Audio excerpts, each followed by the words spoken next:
What's up, YouTube? This is True Raw 4 TV. So it is official. Luka Doncic owns the Los Angeles Clippers. He owns this goddamn team, man. Now he may not beat them on a regular basis, but from an individual standpoint, he has their number. It kind of reminds me a little bit of Jordan with the Knicks or Jordan with the Cavaliers. But the difference with that is that Mike generally beat those teams as well. So you could almost argue, it kind of reminds me of Jordan with Boston in the 80s. Like, this gets forgotten.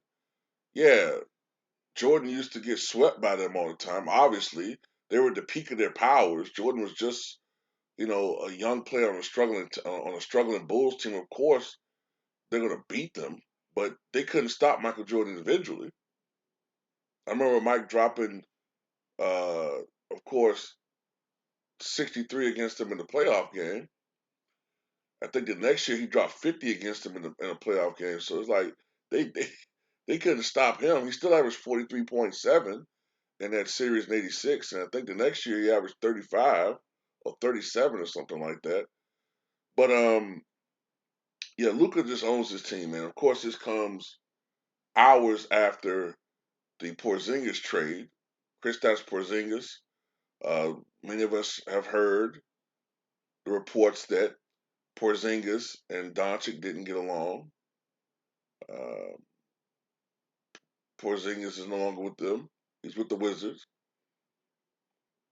And maybe this was Doncic's coming out party. Maybe this was his celebration. But, he went out there and just obliterated the Clippers. 28 points in the first quarter. Could have easily, if he had LeBron James' mindset, tried to stat pad his way to a 60 or 70 point performance. But he settled with 51. He settled for 51 points, 17 of 26 from the floor, 7 of 14 from beyond the arc, 10 of 14 from the line. However, Dallas still only won by 7 points. So they really relied and leaned on Luka Doncic last night. Look at Luka's numbers for the year: 26 points, about what over 7 rebounds, 9.1 assists, which is very consistent from him the last couple of years. But a 9.1 assists are career high.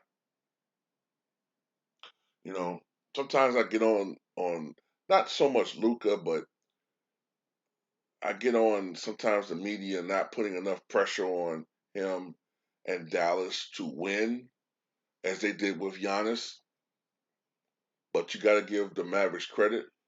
You got to give Luka credit. After a slow start, he has come on. I still think he's too fucking heavy. But shit, I mean, if you can ball like this, you eat all the fucking pizzas and pies and hamburgers you want to. If you can keep balling like this, oh, you can have the Chris Farley diet if you do. If you're performing like this, you can eat whatever the fuck you want to eat. But anyway, that's all I got to say about it. Shout out to Luka Doncic, 51 points career high.